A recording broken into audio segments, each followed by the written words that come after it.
5, discussing Unit 6 of your textbook in Critical Thinking, Practical Reasoning for the first semester of 2023 main campus.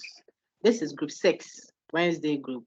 And as you can see on the screen, my name is Dr. Nancy Miles Balfour Jeffy. I'm a senior lecturer of the Philosophy and Classics Department of the School of Arts in the College of Humanities of the University of Ghana. The email below works fine for not just accessing your group lecture, but also accessing the coordinator of the course, UGRC2023 currently. I think the past year, this year, possibly coming year and beyond, I'll be around with that rule in task, okay? So that's by way of introduction. Today's lecture title is Deduction versus Induction. It is the Unit 6 of your textbook. But why is it lecture 5? Because the Unit 4 in your textbook is not a content to study for exam. It is a content only to help you see how to navigate your way through the courses in the university. Some are labeled humanities, some are social science, some are social study, some are physical science and what have you. So why those labeling? That is basically it. And because it didn't constitute a substantive content, we didn't study that. So you will see that Unit 1 will do in lecture 1, Unit 2, lecture 2, Unit 3, lecture 3. Then lecture 4 becomes Unit 5. And here we are with lecture 6. Unit 6 being what? Lecture 5. That's the explanation for those who are interested. Because some will feel, Doc, then I've missed one. You haven't missed anything. All the contents are there for you to look at. I'll quickly walk you through the outline as well, because it helps to know what the whole deal is. When people are busy in the kitchen cooking and cooking and cooking and cooking, you want to know what at all is mommy ultimately going to fix for us that she's busy like this. Because sometimes knowing what the end will be inspires you to wait patiently for the precursor with fufu and aponchinkaka. So you wait, and then there will be pounded then you hear the goat before they cut off its head, and all after all the stress. If you know what the output will be, you are patiently waiting at the hall for your fufu and goat meat soup. Okay, so I like to put a lot of time, not too much, but clarification when I'm doing the outline for a unit. Now, Unit 6 is a heavy unit. I say that always to caution students so that they have a right posture, because if you don't present yourself very well in engaging the unit, it can undo you. And that is a caution. Okay. The earlier units we've seen so far are accessible, easily accessible to you, because they are dealing with just language, declarative, interrogative, imperative, value judgment, equivocation, verbal disputes. Those are not really examining, evaluating. They are not skills for detecting sound reasoning, arguing, judging the quality of argumentation, the degree of credibility you should give to a view and what have you. It is not doing that. The earlier units we've discussed so far were all focused on the building blocks, the raw material, so to speak. But units 6 and 7 are examining argument. They are showing the skills to use to detect errors in the way people are reasoning, offering grounds to support claims they are making. That's what argument is, my lady. Okay? How people are grounding a claim that they've made. So when you proffer evidence, reasons to support a certain claim, a certain conclusion you are drawing, then we say you are arguing. And the skill of detecting validity, soundness, cogency, detecting fallacies is not a joke. Where it is valid, which type of validity are we having? Is it a modus ponens one, a tollens, hypothetical syllogism, disjunctive syllogism? What is the reason why you detect a fallacy? Is someone confusing cause with effect? Is someone, denying the antecedent or rather affirming the consequent? That is the big deal there. Is a lot of heavy content. But if you take it one at a time and give due attention and not a flippant, easygoing kind of posturing towards it, then you will get it, and you get it at once. Pa! And if the foundation is strong, you build on it a little at a time. Before you know it, you are done. So we will take 2 weeks. If you check the course outline, you see, to engage the unit 6 alone, so that we do it patiently and do it well. That is what you will use to do your evaluations and examinations in your various disciplines in the world out there. I think that is precautionary enough, and a word to the wise is enough. So look at the outline. You will know how to contrast deduction from what? Induction. So an argument that deduces and an argument that induces. This unit will help you see that. As I take you through the outline, you see that those that are straightforward, I'll cut it off, pat, pat, pat, and clear it, even before we get to it at the slides. So you have to follow. I'm introducing, but some are just easily accessible to you, even in the big content here. So you see that in the outline, giving the introduction, I'll show you, say, particular statement, general statement, antecedent, because I'll be doing it alongside. So give your attention fully. You're at home, you're at the office, you're at the shop somewhere sitting. Give full attention so that you get it once and for all. And then if there is any question, it should just be a mop-up when we get to the substantive content, okay? That's what I'm going to do. So I say you will know how to distinguish an argument that is deducing from an argument that is inducing. So deduction versus induction will be very clear to you at the end of today's discussion, or at the end of the lecture 5 proper, the whole unit.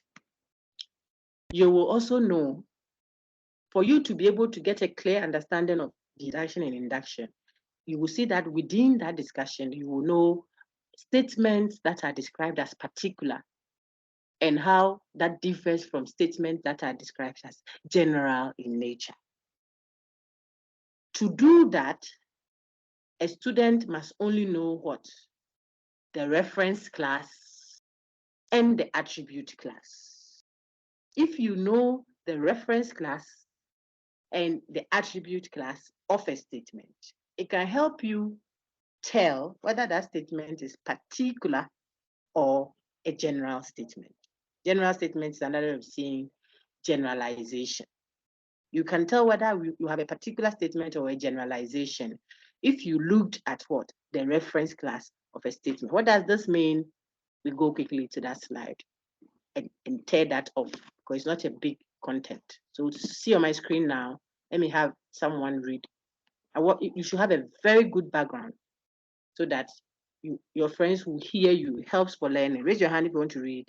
Friends will hear you read it, and then it will help them remember when they are working. Also, Kingsley, you can do that for me. Please unmute and read. And I've taken note of your hand. You read later. Okay. Please go ahead. Good morning. Please, can you hear me? Good morning, sir. Please go ahead. Okay. Understanding particular and general statements. Every statement or proposition has two parts, the reference class and the attribute class. Example, the man is a bully. The man is the reference class.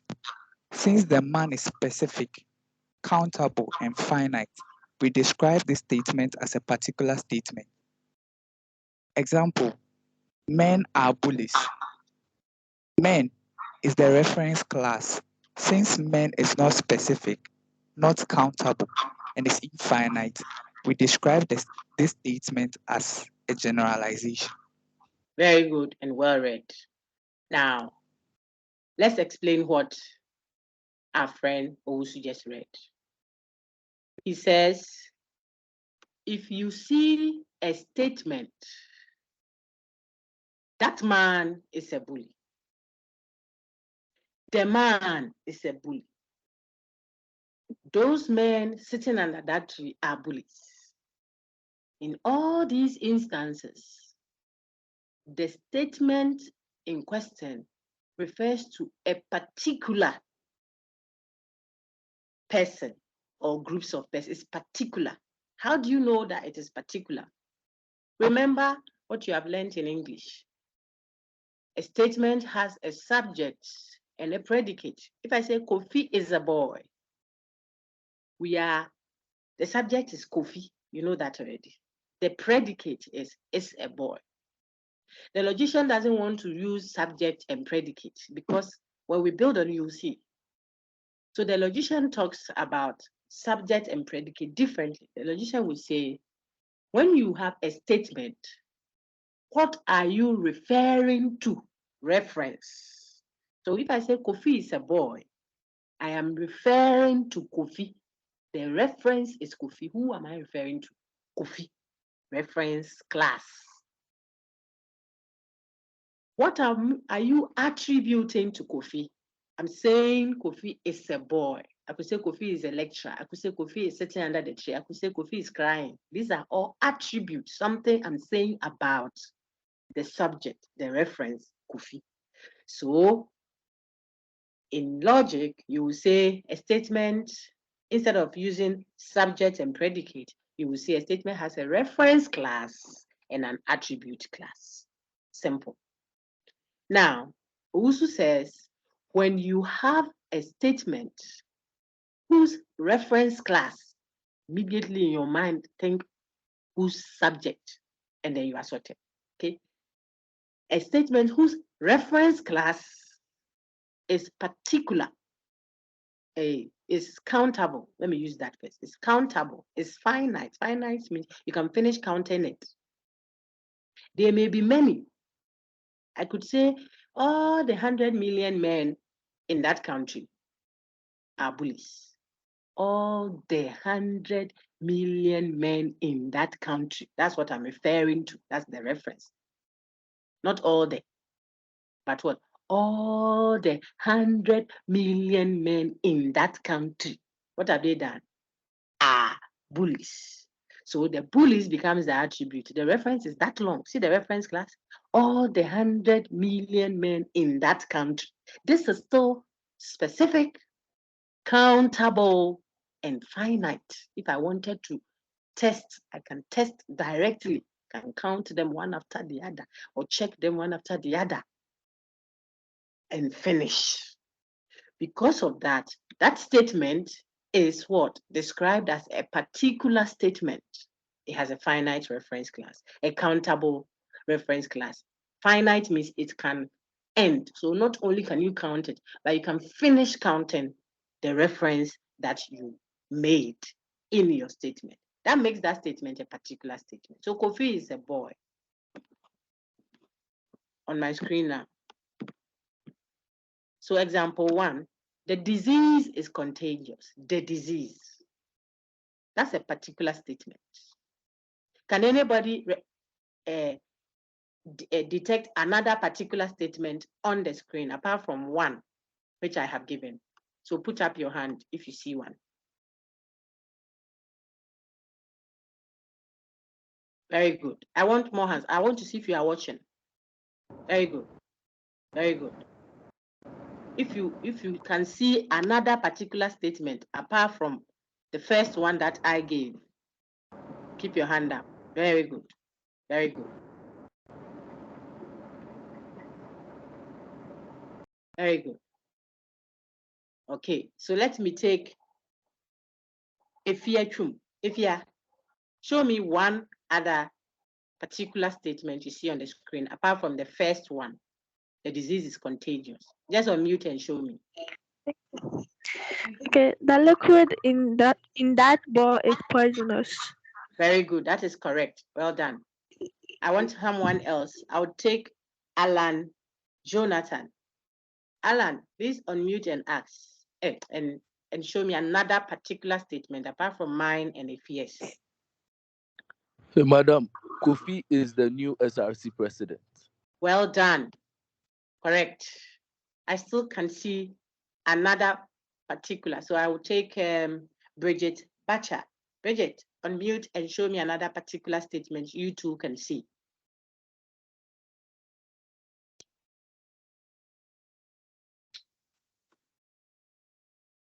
Bridget Bacha, please, are you there? 80% of all. Yes, please. Go ahead. Please can you hear me? Yes, I can hear you now. None of the students in that class were registered for the course. That is better because the 80% there would have been wrong. So none of the students in that class registered for that course. That's very specific.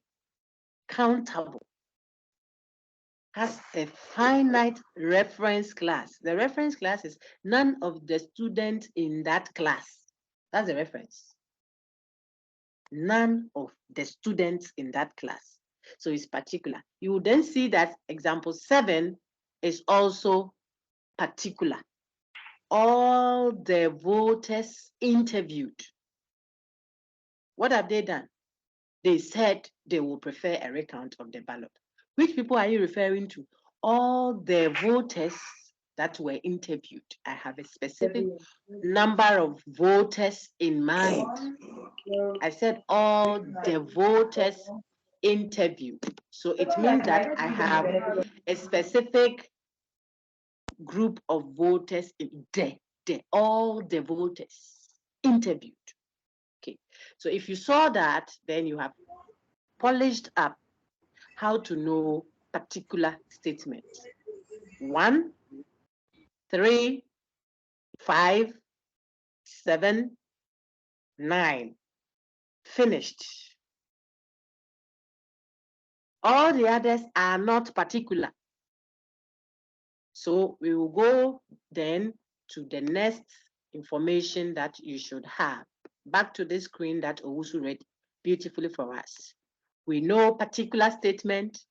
How do we know it? We know how to see it from the reference class. Now, the same reference class will teach us a statement that is not particular, but is rather what? General. When is it general? Owusu told us that when that reference class subject, okay, almost like subject, except that subject would have been one pair, but reference class captures the whole part of the expression that you are referring to. So all the women in that class who said so, see that? So it captures them very well because if sometimes when you just take the women, you might not clearly tell whether it's general or particular. So the logician deals with the reference. Okay. And if it is a reference you're dealing with, then we look at men are bullies. If I say men are bullies, that is the reference is men. That is not specific. That is not finite. That is not countable because, let me say it well, when you start counting, you will never finish. So it has an infinite nature. Like God, you're talking like God. Men of all times, all places, born already and dead and gone, those that are currently living, those who are yet to be born, who grow up to be men, 100 million years after, are all inside this your statement. Are you God? Eternity past, eternity present, eternity future. We are speaking that way. How do we test if your attribute applies to all of them? How do you even get them to check if the attribute of being bullies is true or false about them? Okay, so such a statement is what? General. How do you know that? Because of the nature of the reference class. And so when you speak this way, where what you are referring to has a sense of infinity to it, is not specific, you don't finish counting. Potentially, there is always going to be the possibility of another particular instance of man because of how you are speaking. Women have done this. Metals expand when we get. Every time it rains, they can get. When you speak that way, it's so general that you cannot directly test. You only test indirectly. Unit 7. Okay, so roll back. So you know generalizations. The little addition though, so here, this type of general statement that we are dealing with, not only is it general, but the person speaking doesn't also leave any member out when he or she is attributing bully, the nature of bullying, to that reference. He says all men are bullies. The class of men is infinite, and the attribute is supposedly applicable to all of them. He didn't leave anybody out of that set that he could say, well, as for this person, the attribute of bullying doesn't apply to him. He didn't. You could have said some men are bullies. If you said that, look at my screen, please. Keep looking there. I project to tell you, to give you a vivid expression of what I've said. That is why I tell you to look. If you go and stand somewhere doing something and you're only listening, you will miss some things. Look on my screen, please. Okay. I said the person could have said, some men are bullies. Look down there, the second blue. It would still be a generalization because we are referring to men, but you only qualified it, made an exemption to members of that set. You say some of them don't get affected by what? Your attribute. The attribute classes are bullies. So you are saying some are not bullies. So you have left some members out of that infinite set who the attribute does not or do not apply to. Okay, you've left some out. I could have said 80% of men. See what I'm saying? 80% of men are bullies. It will still be what? A generalization of a different type. Okay, because still the reference class is infinite men, but you have exempted some people from that set. So this general set that doesn't exempt anyone. Opoko Enoch, I just disabled your mic, sorry. So don't try to unmute it, you won't be able to. So this general set that doesn't exempt anybody is called universal generalization. It's universal, applies everywhere. You can call it law-like generalization. It is like a law. The law is no respecter of person. It won't treat anybody different. So all of you, the same answer. The attribute applies to you. Okay, so you can call that kind of generalization either a universal generalization or a law-like generalization. That is the type that doesn't make any exception to the rule. Then the second type is also a generalization, yes, but it leaves some members out. So if I say some women like rich men, most Ghanaians are hospitable. Let me see if I have an example of a slide for you. Most Ghanaians are hospitable. 50 out of 100 men will cheat. All these are generalizations. The one that said most Ghanaians, the reference class is Ghanaians, so it is general. I didn't say the Ghanaians or that Ghanaian in that room or those Ghanaians that visited our nation. No, that would be finite. But if I said few Ghanaians, example 2, look at it, please. I just projected that. That is a generalization, by which type it exempts some members. So it is not universal or law-like. It is what? Statistical generalization. I put it back on your screen. See that? So for statistical generalization, the attribute applies only to a subset, whilst for universal generalization, the attribute applies to the whole set.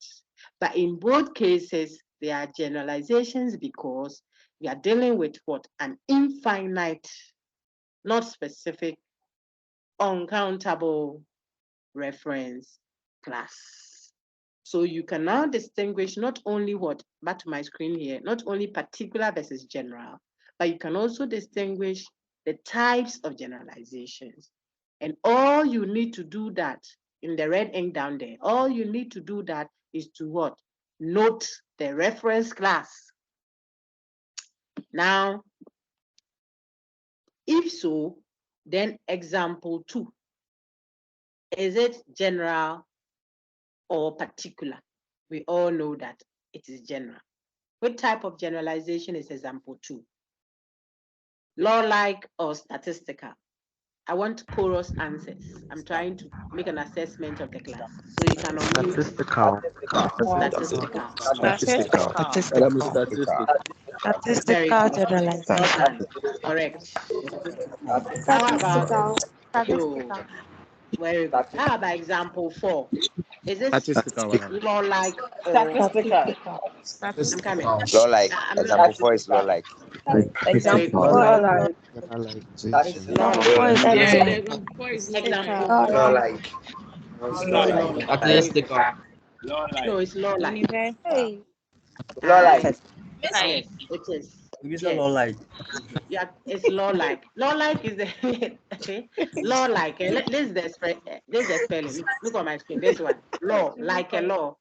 Not low-like. Okay, so this is I will try my best. You feel quite well. All right. So here we are. It's fine. Let's continue now. Let's continue, everyone. So example 4, green tables are scarce these days. That is a universal generalization. Touch your screen a little, you'll see it's there. Green tables are scarce these days. That is a law-like or universal generalization. Okay, how about 6? How about 6? Let's finish quickly, then we can mute up. 6, law-like or Universal. very good. Universal. If you don't say universal, you can Universal. say Universal. very good. Very good. Very good. It's a universal. Well done. Universal. Okay. And how about example 8? Well done. You're doing well. How about example 8? No student registers. Relax. I don't know why you rush to say statistical. Wouldn't you leave it like that? Madam, please, I'm lost. Universal. Madam, please, universal. Universal. Universal. Madam, please, it's Okay. universal. I have muted everyone. Let's remain muted. So I heard someone say, Madam, I'm lost. And that's what I'm looking for. Yes, Keep muted. Keep muted. Let's continue. That is why sometimes I take the universal, the chorus answers, because in that I'm able to sometimes tell whether we have a few number that are still trailing. Then you bring them along. Okay. You don't assume that everybody has understood, and you are in the hundreds. Let me see how many people are here already. Okay, 300 plus. Okay, so I do that sometimes intentionally. And so I heard someone say, I'm lost. Don't be lost. I told you that slowly, otherwise the bus will leave. When we are in the middle of the road, you'll be at the junction, and we don't want that. So let's come back. As for what makes it particular, we know, but we are looking at distinguishing the two types of generalizations with practice. We are practicing instances of it. So look at what we saw in example 2. It says few Ghanaians are allergic to pineapples. We are not concerned so much about whatever is being said about few Ghanaians, because that's the attribute. Our focus is on the reference class. That was the advice up here. Keep looking on my screen, everyone. The advice says, note, the reference class tells you whether a statement is general or particular, as well as the type of generalization. So you want to keep that in mind all the time. You look at the reference class to tell whether the statement is general or particular. And if it is general, what type of generalization it is. That's what we have done. And I think generally from the feedbacks I got, a lot of you are sorted. Now, but the few, we will see how to bring you along. 2, example 2 on your screen, then your eyes goes there immediately. That's how you learn. You learn with your brain, your hands. If you are holding a pen, be writing, or pencil, write. Even if you heard it and you understand, but write. You don't know, right? Engage. When I say unmute and say some, it is part of the learning. It's a training. So participate. No, don't just sit and be listening or designer in your corner there like that. You see that only one part of your system will be working. But if you write, you unmute and answer, you are doing that. It's about 4 or 5 of your faculties at work. And so if the one that is recording forgets, the one that saw will remember or help the other part of you. So you are seeing, you are hearing, you are saying, you are doing all at once. And it will help you. So I said, few Ghanaians, example 2 now, few Ghanaians are allergic to pineapples. The reference is Ghanaians. And I'm saying few. Few means I've left some of the whole infinite set out. I'm not dealing with everybody. Even though the set is infinite, what I'm attributing to the members there doesn't affect everybody. So this one, it is not a universal generalization. It's general, yes, but not a universal one. And if it's not universal, then it is statistical. That's what we've learned. So example 2 is statistical. Example 4 says green tables are scarce these days. What is the reference class? We are referring to green tables of all times, all places. We are not just referring to tables. The person didn't say tables are scarce these days. It would still have been universal, but the reference would be table. The person says green tables. So it's still universal. What's the reference class? The class of green tables. Just like in example 2, the person could have said Ghanaians, but Ghanaians are also West Africans and Africans. Would you say that because the person said Ghanaians, then it means that he has left out other nations in West Africa, therefore it has become statistical? No. So Madam, here, I'm example 4, confused. hold on, my lady. Example 4, we are dealing with green tables of all times, all places. Those that have been broken down, those that I'm here to create in my mind, to be a table, it will be green, but the way the table will be, maybe to have only one leg and it will be going round at the club there when you come there. Green tables of all times. It is a universal generalization, which is also called law-like. That's example 4. Example 6, all voters prefer a recount of ballots. All voters prefer a recount of ballots. I didn't say all the voters interviewed in that room said they will. No. All voters prefer a recount. That is all voters. Those who are yet to even grow up and qualify to vote. We are talking about them.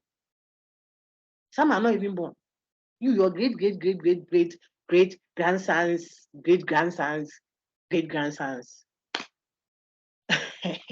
child who will grow up and turn 18 and start voting. It's included.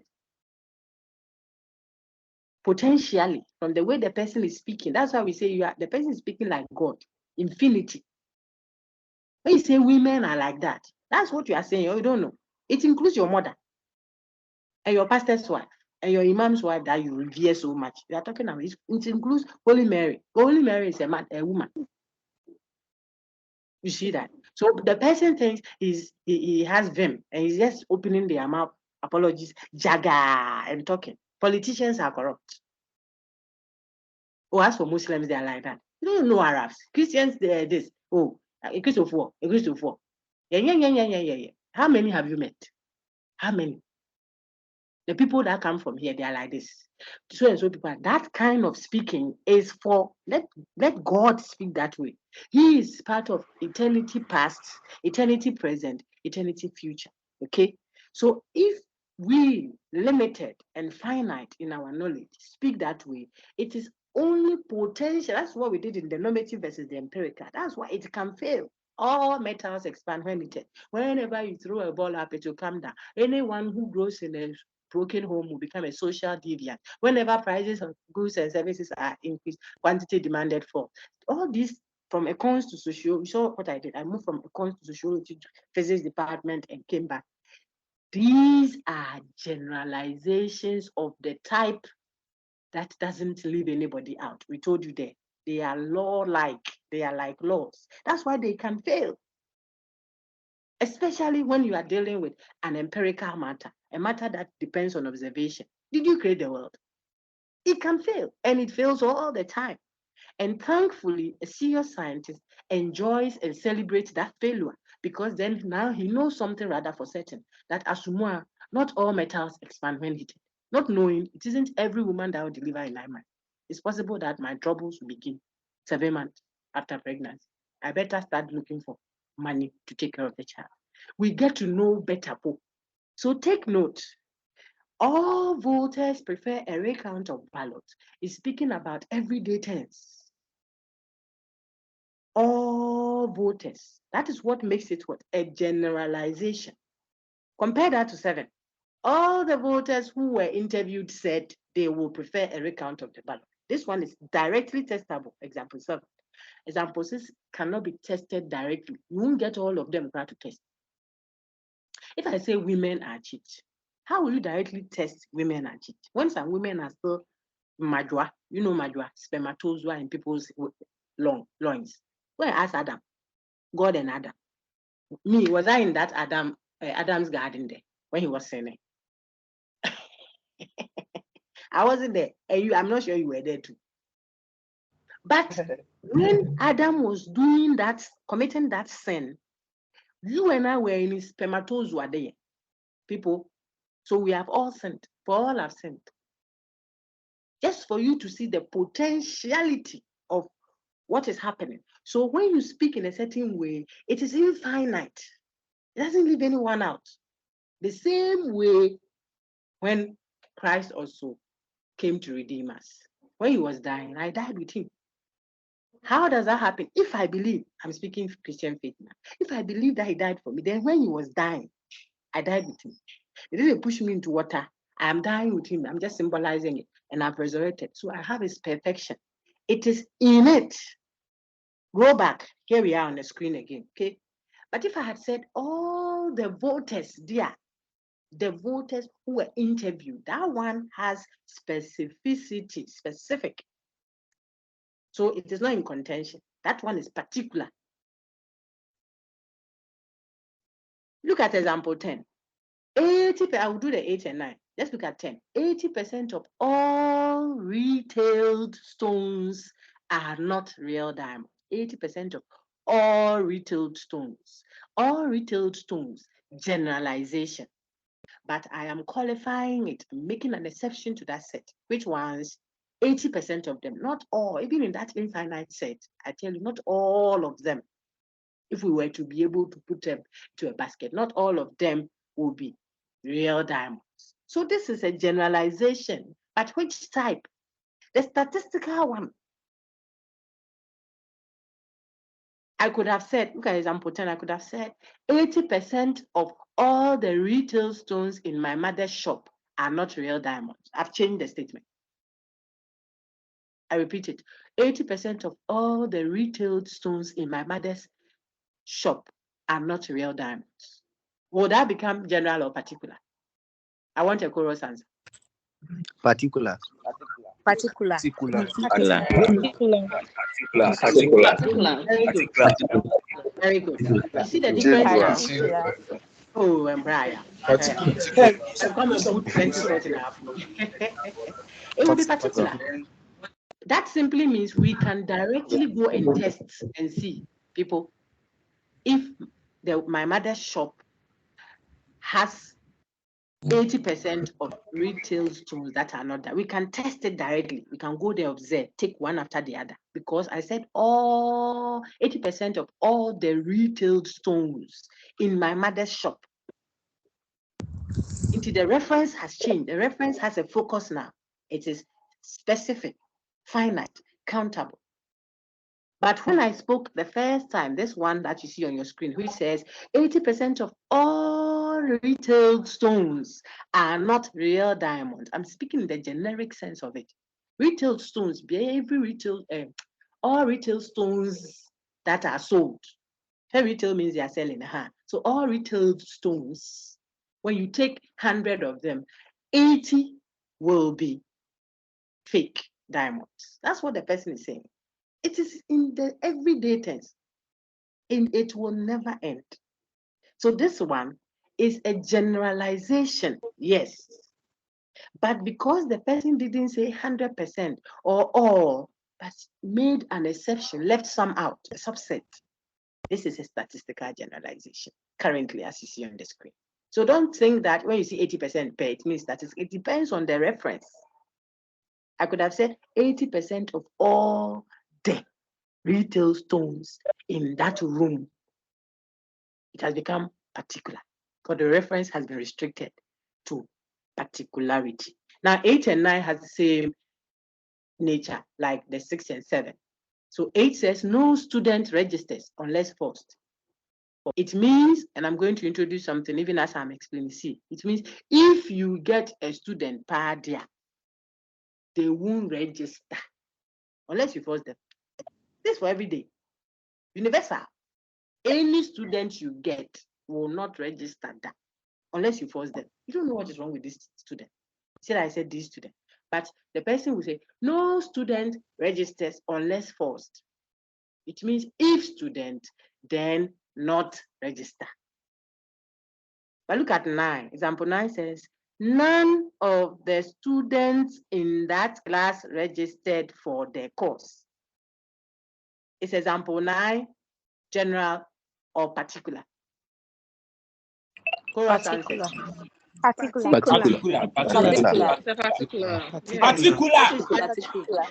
Hey, why? Hey, you know, some people, if they don't shout like that, they don't feel like they're in a class. My brother, shout to be why? And Particular. Oh yeah, it's particular. Yes. It's okay, you don't shout again. Right. Particular. Very good. So if it's not that, then that is the difference.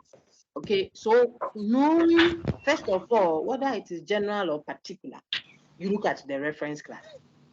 Then when you finish and you know that is a generalization, you can still go further to tell which type of generalization it is, whether it is statistical or universal. I have spent so much time on this because you also need it in Unit 7. This is the whole thing going on in Unit 7. We'll come back to this when we do Unit 7. You see that you see verifiable and confirmable at the side.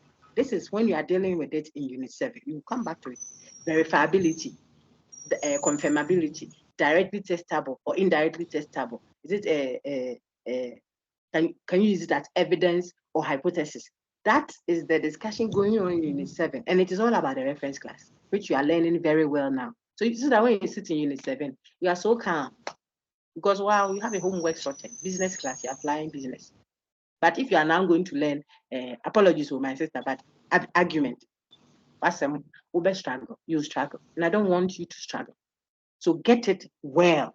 That's why I've spent time on it. So example 2 is statistical generalization. Insofar as it is general, it will be confirmable. You can't directly test it. So you can't verify it, but you can confirm it. That is, you can test it indirectly, and so on and so forth. That more of that in Unit 7. Any question? We had these fine examples here. Let me just add that note also. So you see that universals are either affirmative or negative.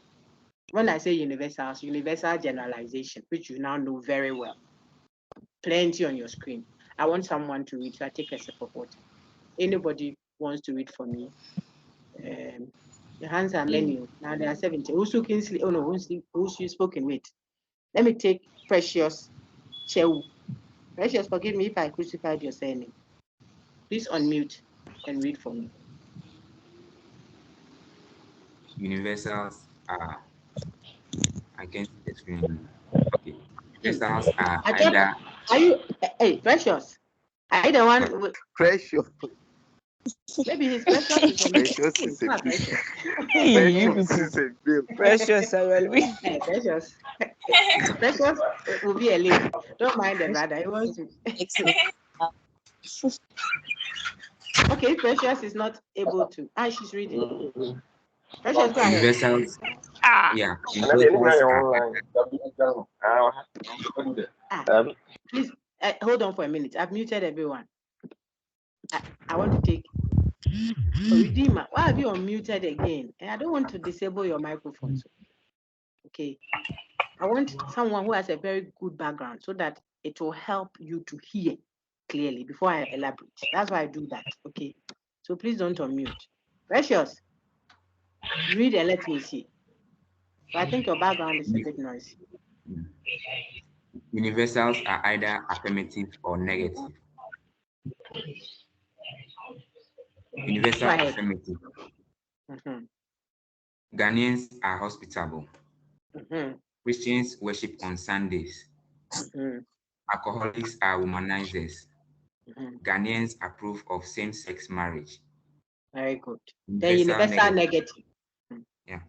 No man is perfect. No cat is a dog. No goats require vaccinations. Thank you so much, sir. You know, we'll be I am surprised. I thought that Precious would be a lady, so I thought you were pulling my leg. You are precious to your family. Eh? I've heard. Yeah. Now, so everybody listen, please, respectfully. Universal generalizations can be either positive or negative. Positive means affirmative. So they are saying something Ghanaians are. There is no negation in it. That's the whole thing. So Ghanaians are hospitable. Christians worship on Sundays. Alcoholics are humanized. So and so are so and so. So that relation is the affirmative one. It says, so if you don't see universal affirmative, you can see universal positive. It's the same thing. Then they could also be universal negative. No man is perfect. No cat is a dog. Yeah. No goats require vaccinations. When you have that relation, it's universal negative. Okay, simplicity. No, nothing big about that. But this has implications for opening out what? A universal statement. When I say opening out, expanding it. When you have a universal statement, it is also a conditional statement in disguise. Thank you, Precious. Let's mute you up, okay? It is also a conditional statement in disguise. You see that from the outline, we said we were going to look at particular versus general. But by the time we finished particular versus general, look at what you know. Okay? That is how you learn. So we'll go slowly but steadily. We'll clear more than half of the slides. And yet, you are certain that you won't even think you have covered much until I show you. So let's go and look at how to interpret a universal statement. When you have a universal, Madam, who wanted that argument? See that it's even in this slide. See, it's on the screen now. Abigail, dear, see. So it's there. I want you to make an effort at engaging it. Let's look at a universal statement again. Not only can we tell particular versus general, and from that, learn that generalizations are either universal or law-like and statistical. We know that, and we have been polished up a bit more on looking out for the reference class to help us do that. And we even know and have practiced with some examples so that our Unit 7 tool will be very smooth for us after we use it in Unit 6 very often. We even know that universals are either affirmative or negative. That's what we see on the screen. What else can we know about universals? There it is. They are disguised conditionals. Disguised means hidden.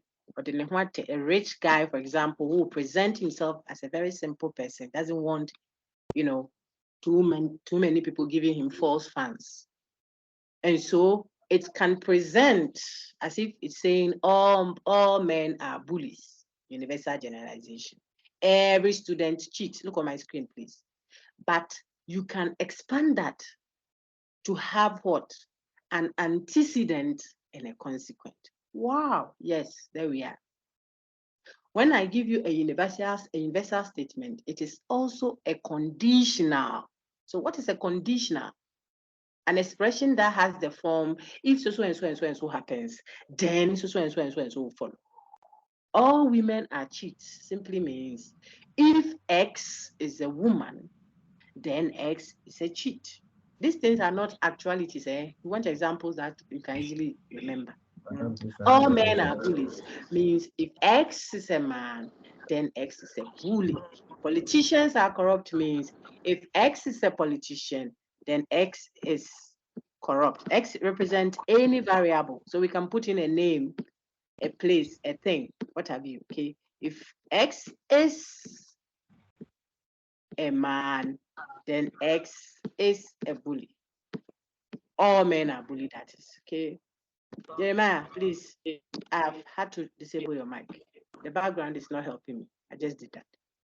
All right, so now tell me what the conditional form of this universal will be. Which universal? Let's use the ones we have on the screen. Ghanaians are hospitable.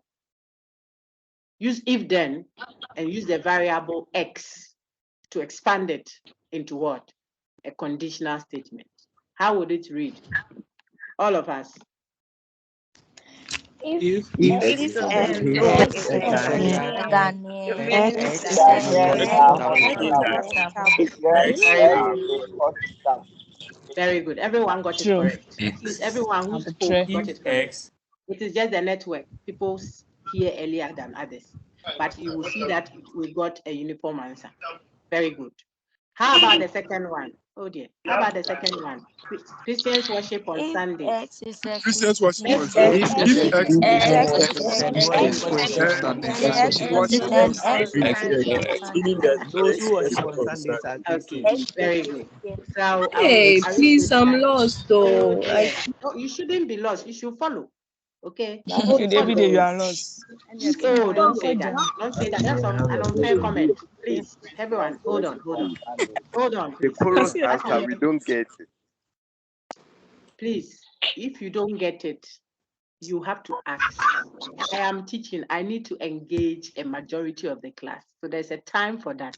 There are times I ask for individual responses, but I can't ask for individual responses of 300, and currently we are more than 300. So you won't be able, there can be 30 hands up. So allow the lecturer to be a lecturer, okay? You be the student. If you don't understand, you raise your hand, but don't tell me how to teach you, okay? Raise your hand, say, like Madam said the other one, oh, dog, please, I'm lost. And then we paused and helped him. That's how you learn. You adjust. You don't expect that you will be giving the teaching the way you want it. Listen to me, and when you listen to the feedbacks, you can bear with us. Everybody can bear with ourselves that a majority are following. That is how you target and help people. So, but still you get a few that need to mop up, then you help them. Okay, you teach by grace and calling. So that one is not in contention. Let's come back. I said, look on your screen. I gave a preamble, and I'm going to do the same thing again, and we'll use chorus responses. When we finish, then we mop up. So yours is to follow the instructor. You are a learner. Then just in case how the instructor has managed themselves so far and has benefited many people, you are still not in, which is fine, at least for this topic. You raise your hand and ask a question, then it is addressed. That's what we are doing. I said, when you have a universal statement, it is actually a conditional in disguise. Like if I write square root of 625, those who are maths oriented, when you see square root of 625, it is actually 25 times 25 written that way. 5 can be expanded into what? 3 plus 2. Logic is just like maths, but you are not doing logic proper. This is baby introductory, crawling logic that we have put into critical thinking for it. The philosophy students amongst you will do proper logic, level 200, and also in level 300, and it's more in level 400 in their study. That is where they will engage the proofs, predicate, axioms, and what have you. These four modus ponens and modus tollens, people are struggling with it. When you come into a technology, you do more about 24, the constructive dilemma, what have you. That is what we do. So we are teaching you with that patience so that you get a little that you can check your how far with. But you have to know the ingredients. So a conditional is a type of operation in logic, just like subtraction is a type of operation in what? Mathematics. Subtraction has a meaning. Conditional also has a meaning. Disjunction is another operation. So you will see disjunctive syllogism as one of the valid patterns. Just like addition. Addition is not subtraction, and subtraction is not, what's the other word? Other operation. Addition is it's not multiplication. Okay, so that's what I'm leading you to slowly. That's when you see a universal statement, it is a conditional that has hidden itself that way. So you can easily expand it, expand the universal, so it will read as what? A conditional. That way you will see your antecedent and your consequent easily to be able to develop a valid argument, either modus ponens or tollens or hypothetical syllogism. That's what I'm leading you to. So you have to follow and practice alongside, okay? Then I said, suppose I said, all women are cheat. That is simply saying, if X is a woman, I went to this slide here, just look on my screen, then X is a cheat. That's what I've said. If so, then so. That is an if-then statement. That's conditional statement. All men are bullies is saying that if X is a man, then X is a bully. Then I said a third one. All students cheat in an exam. Then I even told you, don't let those examples bother you. You will remember them easily. That's why I use it. All students cheat in exam says what? If X is a student, then X cheats in an exam. Those were all my proposed way of showing you how to expand a universal into a conditional. Then I come to you. After you have shown the person, you have to let the person do. The person must do. Otherwise, they won't understand. Ostensive definition. I demonstrated. Now, and I have given you an operational meaning, giving you steps to get to it. Now do it too. Practice. So I ask you a question. Use the example of universals on your screen. So I'm going back to that one. The first one is Ghanaians are hospitable. You as a class, use that to create a conditional using the variable X. That's what I asked the class. Ghanaians are hospitable. If you want to restate it as a conditional, what will it be? Everybody unmute and respond. Let me hear. Go ahead. If Ghanaians are Ghanaians are hospital. Very good. If X is a Ghanaian, keep quiet. Keep quiet. Keep quiet now. If you listen to me, you see that as soon as you finish, then I will react. I will give the correct one so that you, the one who didn't hear or didn't know what to say, will say, is this what they all said like that? Because I can hear you. So as a conditional, it's simply this. If X is a Ghanaian, then S is what? Hospitable. This way you have the antecedent, which is X is Ghanaian. Then the consequent, which is what? X is hospitable. How do you know that that is the antecedent? The if leads you to the antecedent. Then the then leads you to the consequent. So if X is a Ghanaian, look on your screen, Ghanaians are hospitable. X is a Ghanaian, then X is hospitable. I asked you for the second one. Those who said, I think one lady said, I'm lost too. I hope you have found yourself back into the bus. We are all going to do the second one. Christians worship on Sundays. Still using the variable X, open it into a conditional. Go. If If X is X a if Christian, X then is a Christian, then then X X worship worship on on Sunday. Sunday. Very If good. X is a Very Christian, good. then And then Everyone. X worships on Sunday. Everyone is muted. Very good. I heard you. Now listen. If X is a Christian, then X worships on Sunday. And that is also correct. You got that correct. Now you see then that if I say alcoholics are womanizers, listen, please. If I say alcoholics are womanizers, it also means if I want to write it as a conditional, it will be what? If X is an alcoholic, then X is a womanizer. If X is a Ghanaian, then X approves of same-sex marriage. What you see on your screen. Those are what antecedent and consequent. Now you know antecedent and consequent. How will you know the antecedent of a conditional statement? The if leads you to the antecedent, then the then leads you to the consequent. How will I know if a statement has an if and a then? Well, if it's a universal statement, you can open it out, expand it to read as what? If then. So I could give you a universal statement and you will then open it out into antecedent and consequent and tell me the antecedent. These are all questions I've asked you in the past and I'll do again. So don't sit down and go all over the place. You don't know how you'll be examined. So follow. Okay? If X is Ghanaian, then X approves of same-sex marriage. So far we have done expanding universal affirmatives into what?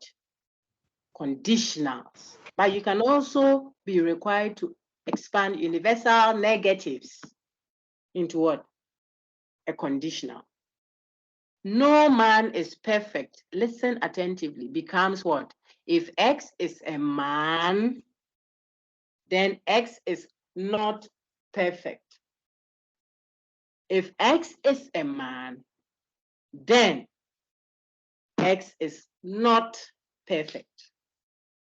The not goes into the consequent, not the antecedent.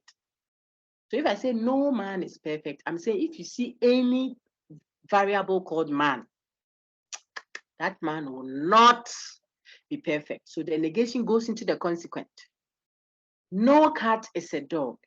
If X is a cat, then it is not a dog. Now, someone tell me what the last one will be. No goats require vaccinations. If you expand it, what will be the conditional? Go ahead. If X requires If vaccination, X is then a X cat, is not a goat. then X is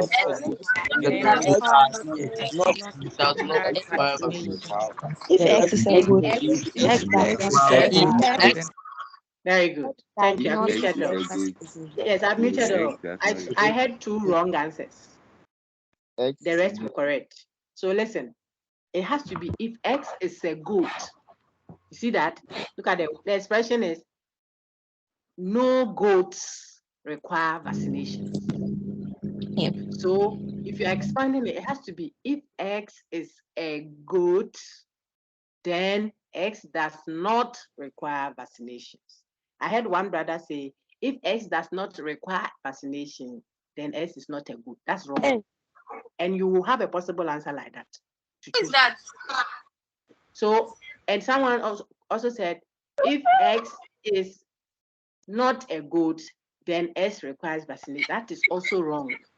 Okay, so the answer is if X is a goat, then it will not require vaccination. And on that note, you will see that you can now expand what your universal negative statement also. I have not done this with any of my groups. That's why I said, so group 3, group 6, this is group 6. Your link will also be shared to the other 3 groups so that now you also engage the groups 1 and 3 that I did. That way you join the ideas. You get 6 hours from me. You cheat me, but it's fine. If you, excuse me, if it will make you do well, excuse me, if it will make you do well, I'm okay. So you will see that groups 2, my group, how am I saying? My groups 3 and 1, 2 will come. So ultimately, you will get all the content that is in the delivery, and you will get a repetition of it to better your understanding. Okay. Universal affirmative is easier. You just say if this, then that. Make sure, if I said all men are mortal, if X is a man, then X is mortal. Finished. But universal negative, I say no man is perfect. If X is a man, then X is not perfect. The negation goes into the consequence. If you don't do that well, you start evaluation, you will get 0/50. You will know and raise it the course. God forbid that. So don't rush at all. I know what I'm doing. Get the raw material, antecedent, consequent, conditional, universal affirmative, universal negative, particular, general, so that you will know that hypothetical syllogism has all generalizations from premises to conclusion are all general. Whereas modus ponens and tollens only starts with generalizations, but the other two, the second premise and the conclusion, are particular statements. What I'm saying now makes meaning to you, or will make a better meaning to you than if I came and I'm just telling you, so modus ponens says, affirm the antecedent. I'll talk plenty big language. Understanding will be little. And so it will show when you are working. But if you know the raw materials, you can tell that as for this, it started with a disjunction. It's not even a conditional at all. Why? Because there is no universal in it, and there is no conditional in it. So it can't be hypothetical syllogism, it can be modus ponens, and it can be modus tollens. So you see that when we start doing the labeling proper, that this one is modus ponens, you grab it quickly, and it sticks, and it stays, and you do well. Go and check why people are following me like that. Okay, all right. So we can move on quickly after knowing our universal, affirmative, and negative. Now we are good to go. All that I said on consequent and antecedent is here. Maybe Abigail, your hand shot up again. If it is my earlier Abigail. So you read this for me. Universal generalizations as disguised conditionals. Quickly, just a read over to get the thing stuck in. Then we'll go to our main discussion. I'll be quickly, quick. If Abigail is not able to, let's get Okran Victor Echo. Go ahead. Please, I'm reading. Okay, Abigail says she's reading now. Okran, thank you. Abi, go ahead, quick. I want it quick. We can clearly determine the antecedent and the consequence of our statement when written as a conditional if-then statement. Antecedent, the if clause. Consequent, the then clause. Example, if X is a man, then X is a bully. Antecedent is X is a man, consequent is X is a bully. Example, if X is a student, then X cheats. Antecedent is X is a student, consequences X cheats. Very good. Do for the universal negation as well. It's just to mop up.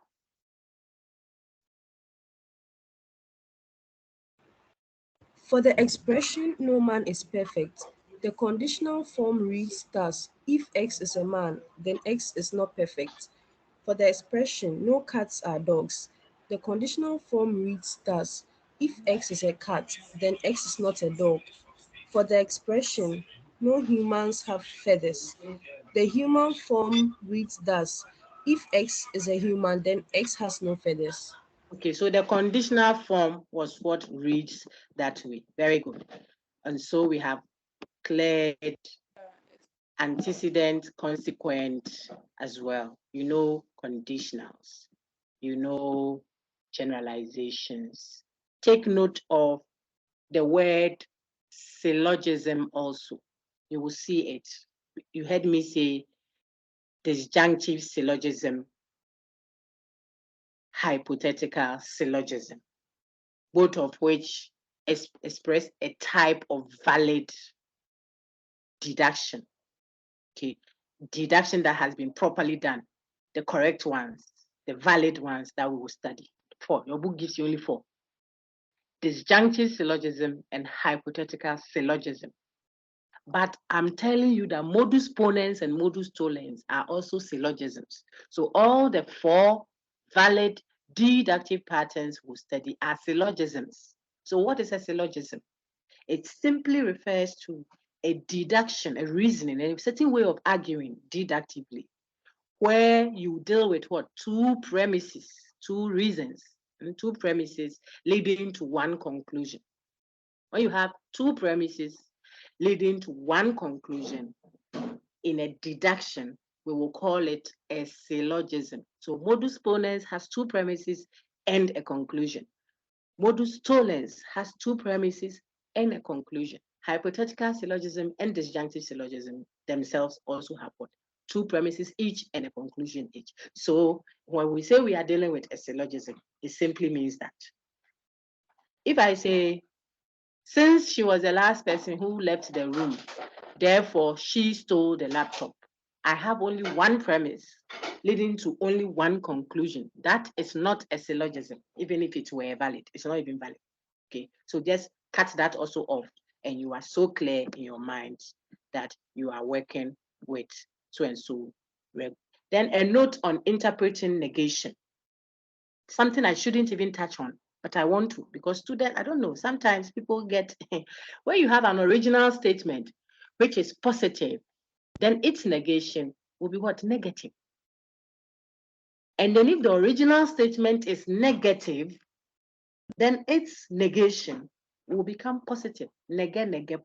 So the double negation will cross out for the thing to become positive. It's not something we should pull hairs over at all. So when we do modus tollens, remember, you are told to negate the consequent to make it valid. It means if the original statement that was given to you is positive, when you negate it, the negated version will be negative. But it may turn out that the original statement given to you was negative. You see that? So that one, when you negate the negation, it will become positive. A student shouldn't say, but doc, you haven't negated it. And of a negation becomes positive. This, and I've put a note there for you. I said this note is useful for affirming and denying antecedent and consequent, which will help you do a valid deduction. So I'm giving you clues before you set off with your validity and what have you. These are the examples of, these are the examples of syllogisms on your screen. When we start looking at the valid patterns, you'll see them. Very good. Now we can go back to our outline. So see, even before we delve into evaluations proper, we have particular and general, you know them now, clearly in your mind, I think. What is left is polishing. Always engage the slides before you go for the lecture. You are lucky. You don't even know. You are so lucky. Engage them. Now, some people didn't even have slides. When I was a student 23 years ago, like you, or 24 or so years ago, even internet was not there. Lecture hall crowd, sometimes then, it could be 1,000 something. And you are holding your chair from the lecture dormitory. Same gone. By the grace of God, you have transitioned. You have slides there. Note, slides are notes that someone has made for you. Can you imagine? University like you, mommy and brother like you. You see, so your duty is to go and engage the content, read it, and know the English of it, and come and ask for the, the logic of it. That's your posture, not to come and sit. And then the first time you are seeing the slide is when the lecturer opens it. It's a lazy attitude, and I'm thankful that I don't see that with the class. So if you do that, then the lecturer is only helping you open it out for the understanding, the meanings, the interpretations of it, not the lecturer telling you that there are 2 types of argument, deduction versus induction. But that is already written there. It is the meaning and how to clearly see the difference that you need help with. That's why I have paid fees and you are here, you'll be helped. Okay, so you know now, particular and general, and I'm confident that you do. And you can tell the reference class and the attribute class. You can use that to do the difference. You know, types of generalizations. The universal generalizations are disguised conditional. This is so clear to you now. So when you see a universal generalization, not a statistical one, but a universal generalization, you can open it out, expand it to read as if so and so, then so and so. Very good. Now, when I was explaining to you, look up on your screen again, you see that you have to know 4 valid syllogistic patterns, 4 valid 2-step to 1 conclusion, 2 premises, 1 conclusion kind of reasoning. That's syllogism. We will teach you 4 of them. Valid means correct deduction. Look under there, understanding syllogisms, you know it already. You haven't even, then you know the meaning of negation. You have cleared that also. What are the 4 valid syllogistic patterns that you will know? One is called modus ponens. I've said all of them already, several times. The modus ponens pattern is also called affirming the antecedent. You know the meaning of affirming. You know antecedent. Affirming means bring it in the positive as you picked it. So if the original was negative, bring it as it is in your reasoning. And so when we start working, it becomes clearer, okay? It's called affirming the antecedent. You can't deny the antecedent. If you deny means negate it. If you negate the antecedent, your reasoning will be invalid.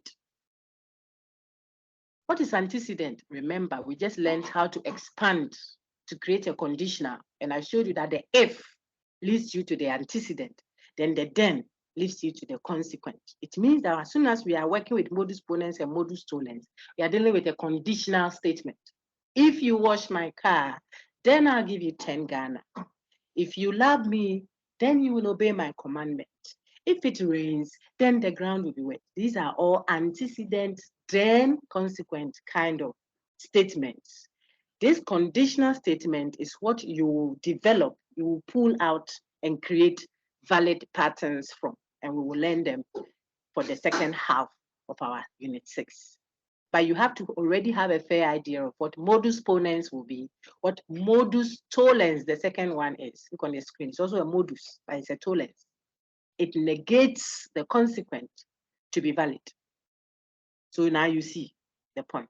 You understand what negation means. Then the third one is disjunctive syllogism and hypothetical syllogism. We also learned the formal fallacies. What is a formal fallacy? A fallacy means an error in the way you are reasoning. The way you are arguing has an error in it. What is that error? Maybe you are not following the pattern of the form. See? So there is a form that all the modus, whatever up there, follow for you to deduce validly. You are not following that form. If you are not doing that, you will create what? A formal fallacy, not the informal fallacies in unit 10 that we will study. Appeal to the masses, appeal to threat, hasty generalization. Those ones are informal. There isn't any strict rule of deduction that has been overlooked in those instances. But here, there is a rule. If you want to affirm the antecedent to create modus ponens, you have to do it this way. Bring antecedent first after the conditional and conclude with the consequent. That is correct. That's valid. Then you want to do it, but you go and bring the consequent rather first and then conclude with the antecedent without negating it. It will create a formal fallacy of a kind. So their names are there. Fallacy of affirming the consequent. It means you shouldn't affirm consequent. If you do, you create a fallacy.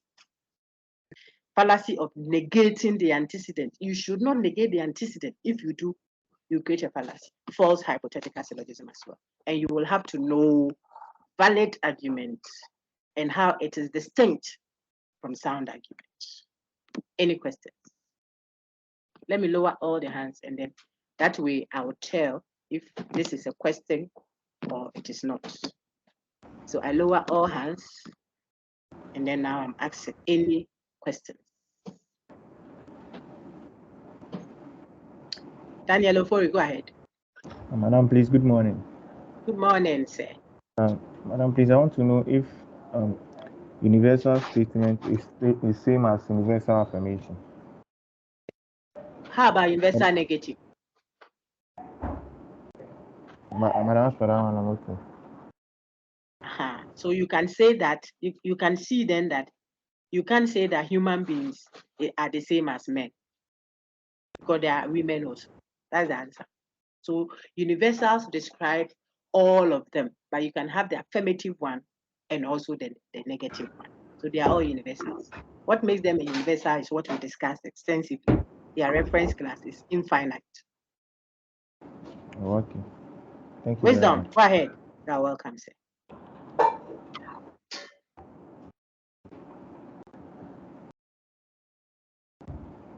Wisdom, your hand is up.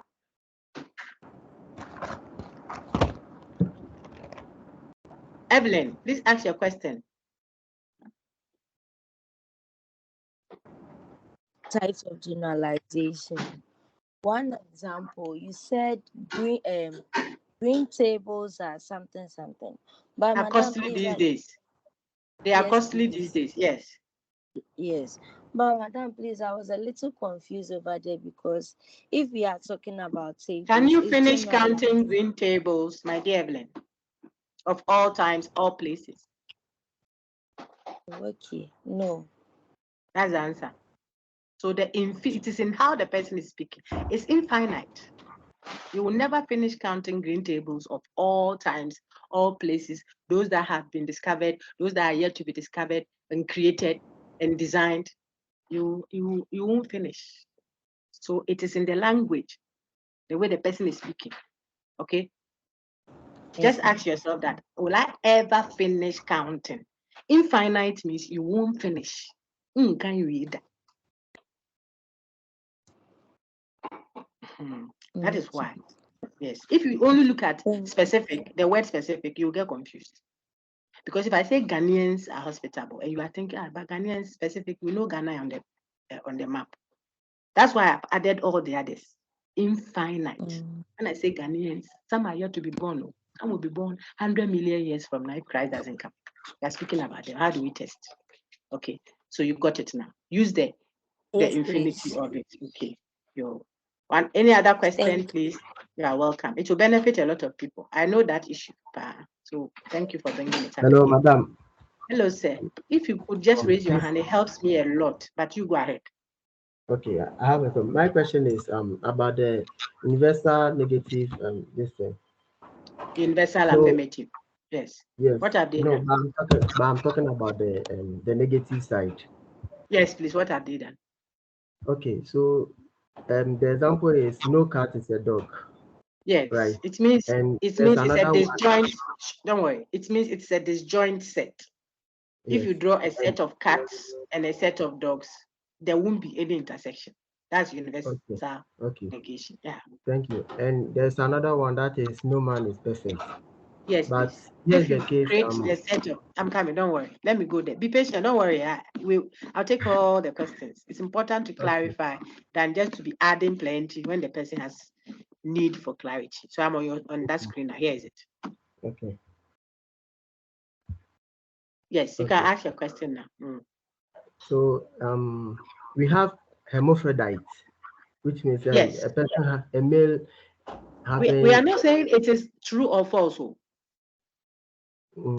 We are just expanding to show what the person is saying. That's all we've done. Okay. So when someone says no man is, no man is a woman, it means that if you were plotting on a Venn diagram, you will create a set of circle. Then you name that one M for man. Then you create a square and you name that one W for a woman. And you will make sure they don't touch each other. There's no contact. That is, no man is a woman. Finished. It is not stating anything that is actually true or false. It's symbolism. You see, deduction is topic neutral. You're going to use it to do stuff like that. Okay. But where I said Ghanaians are hospitable up there, this is very useful for your plotting. Very good question. Ghanaians are hospitable. If I'm supposed to plot that all Ghanaians are hospitable, I'm saying if I create a set circle, which is a set of Ghanaians, the circle will be inside a bigger set, the rectangle set of what? Hospitable. Remember your Venn diagram. That's what I'm doing. So all Ghanaians, the set of all Ghanaians will be inside the set of all hospitable people. That is how you plot universal affirmative. But you will plot universal negative as two separate sets that have no intersection, no connection. The earlier one, the set of Ghanaians will be a subset of what? The universal set of hospitable. Please, if you don't like maths and it stressed you out, you maybe wrote it 17 times before you got admission, forget it. Forget my Venn diagram. I'm just using it. I'm okay. Yes, I'm okay with it. You particularly now the way I was being wasted. I'm talking to them. Hey, me. Amen. Okay, let's take the last two. If you're true. Thank you, madam. You're welcome. If you're true, ask your question. I'll take George, and then please, when it's time, and it is time now because you have to move into another class. In university, you don't do like, please, I have permission to go and use the washroom. No, you are adult. You can get up 100 times and leave. So far as you're not obstructing anybody. So silently step out. Okay, this university, don't feel that, especially when it's time. I'm mopping up, rounding it nicely. Then I send the link to people. Go ahead, sir. If yeah. Madam, please, for the universal affirmative, the Ghanaians are hospitable. You were saying that we can write it as if X is a Ghanaian, then X is hospitable. But yes, I wanted to ask that, can you write it as if X are Ghanaians, then X are hospitable? Can you also write it that way? Is plural. You make it particular so that the antecedent will be particular. Yes, because that's what the person is saying. That if you find any particular person who is Ghanaian, that person will be hospitable. That's how the person is speaking. So it has to be singular, particular statement. That's why I use the S. Okay. Very good. Let's take Emmanuel Che. You're welcome. Bye, Ma. Go ahead quickly. If you don't stay by your gadget, I will move because I have to close, but I don't want to overlook your question. So please be there and then you respond. Emmanuel, I'm listening.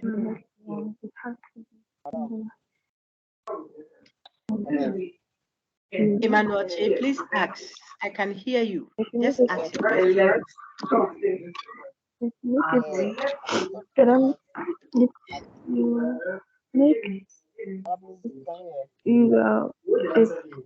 Remove the nose, speak earphone. You have put something on. Remove that one. When you remove it, I can hear you, Emmanuel Che. Okay, speak directly to the machine. Go ahead, Emmanuel. Quickly. Let me wrap up. I'm going for a meeting, departmental meeting, so I have to. You speak. You are very soft spoken. Hello. Go ahead. That's better. Go ahead. Okay, fine. I wanted to ask like what term do we see or know when deductive reasoning is either strong or weak? We have not started even doing deduction or induction. So as for strong or weak, valid or sound, we haven't reached there at all. When we reach there, you will know. Okay. We'll do all of those next week. It's like we are now buying our marriage items. Then your people are asking how many months is your wife pregnant when you haven't had anything to do with it. I feel like why to chill. We do fine. Okay.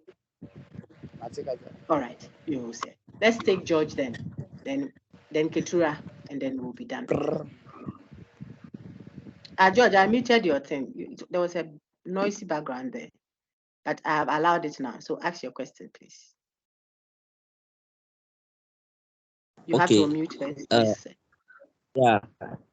Please talk about the statistical one. Yes. It normally talks about numbers or like because by the it's a blend of them. that we give.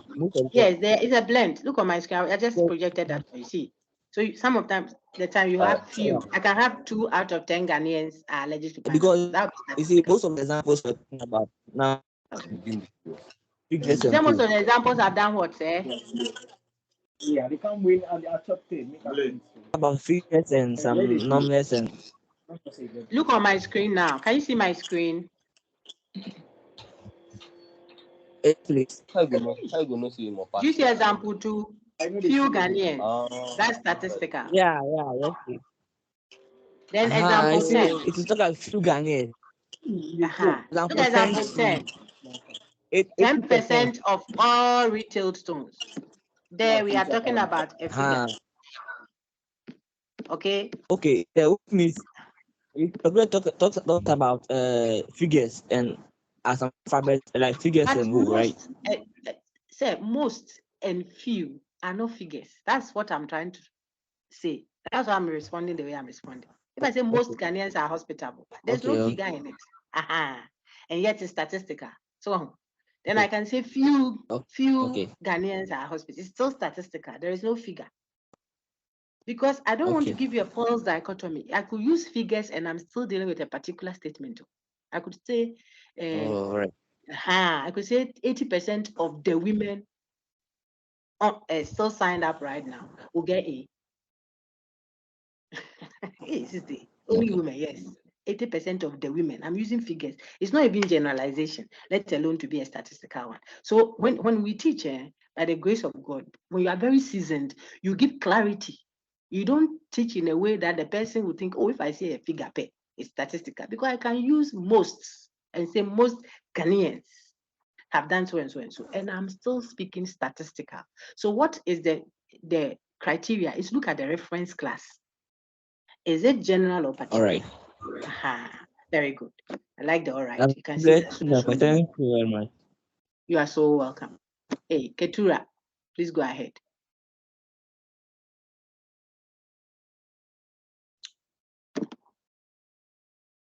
Ketura, you are muted. Oh. Go ahead quickly, Pa. I have to join the department meeting. I don't want to be late. Yeah. Thank you. I wanted to ask if it means that affirmatives are not necessarily true. There can be a few exceptions, like Ghanaians are. There cannot be an exception. So maybe you don't mean that. So you say what you are going to say. Madam, please, does it mean all Ghanaians are hospitable? Because there might be some Ghanaians who aren't hospitable. Oh, that one is true. And maybe we are just interpreting the statement. If I say all Ghanaians are hospitable, what does it mean? It means if X is a Ghanaian, then X will be hospitable. We are not saying that is true or that is false. I'm looking at what the person said. The person said all Ghanaians are hospitable. That means if X is a Ghanaian, then X is hospitable. We can interrogate the truth or falsity of it later. It's not true, Mpwa, my sister. Like women are cheat. Is it true that all women are cheat? No, I'm not a cheat, and I'm a woman, proper, but I'm not a cheat. You understand? But when a person speaks universally like that, that is what the person means. That's why you can critique it. But we are not looking at whether it is actually true or actually false. We are now interpreting what it means to speak in such a universal way, so that we all, as we build on and develop arguments, you see that we'll be careful when we are speaking. Oh, Ga people, they are like that.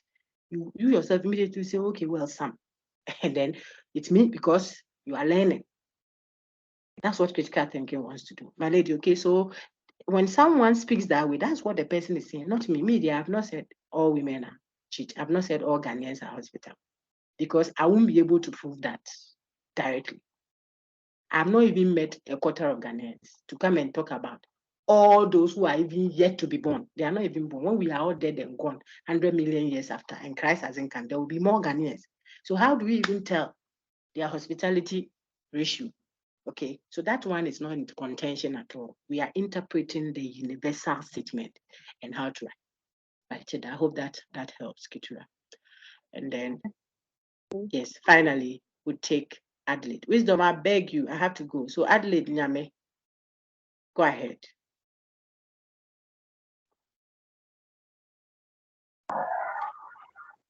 Please, with the alcoholics womanizers. Yes. Can you say if X are womanizer. If X is a womanizer, then X is an alcoholic. You tell me Because what you your said it the statement. other, Wait, hold other on. way around. The original statement was what? Everyone listen to a very important question she's asking. Antecedent is not consequent. But I want her to see it herself. So what was the expression, please? Alcoholics are womanizers. You see that And the you person wanted who to kind spoke, of speak. I get your question. The person didn't say womanizers are alcoholics. The person said alcoholics are womanizers. If I tell you women are human beings, does it mean the same as human beings are women? I want an answer, my dear friends, just so that we help our sister and help our own selves to understand even better. No. You see, so I can say Adventists are Christians. It doesn't mean Christians are Adventists. There are more. So when I say, Please, we no. are ending with that. So when I say politicians are corrupt, apologies. So when I say politicians are corrupt, I as a lecturer should not think that I am immune to corruption, because in the space for the set of corrupt people, remember how I showed you to plot politicians are corrupt. It means the set of politicians circle is inside the bigger set of what? Corrupt people. So that is a circle inside that. Well, there is space in it for lecturers too. So there can be a triangle still inside the big rectangle, and that triangle is labeled what? Lecturers. So when someone says politicians are corrupt, it doesn't mean corrupt people are politicians. You don't turn them. One is antecedent, the other is consequent. That's what I've tried to show you. Sorry. Okay. So politicians are corrupt means the subset is the politicians. It is inside the mother set of what? Corrupt people. Inside that mother set, brothers and sisters in the Lord, there are Christians, there are lecturers, there are students.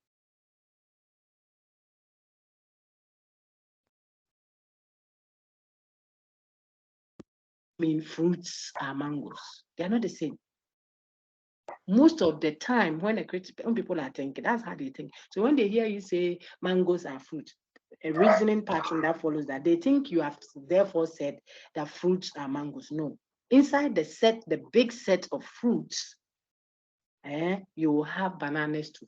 But bananas are not mangoes, yet they are all inside a big set of fruit. So one is the mother set, another is what? The subset. How will you know that the antecedent is the subset inside the consequent? The consequent is the universal set. And with that very important ingredient in mind, you will see how you will get modus ponens, modus tollens, hypothetical syllogism, and that very easy, very easy. You won't struggle at all when we meet God willing next week, and start off with what? Distinguishing deduction from induction again, because they are straightforward there. I want you to read them and play the earlier videos for the other groups that I shared with you. But we will still touch on them. And then right after, you see that I'll jump straight to the valid patterns. I won't be too worried because I will know that you know universal negation, you know affirmative, you know antecedent, consequent. So it will just be a matter of cooking the valid patterns with you, and then you practicing more, and then we'll be done with unit 6. So engage the previous previous groups that I've shared with you. You will see it in your email. You won't see it at the course site. I share it and then I delete. Otherwise, we'll have too many. So when I share it, then I take it off the announcement too. But I'll update the resource to where the document for finding recorded lectures are. And then that way you can find it there all the time to go and pick. If you study the one for group 1 and group 3, I'm going to tell them also to pick yours, because yours is preparing them for next week's content because of all the very rich things inside. I wish you well the whole of this week and the weeks ahead. Hello. Some of you will be doing IEs. I pray that you come out well for you. Thank you very much. All the best. And Hello, madam.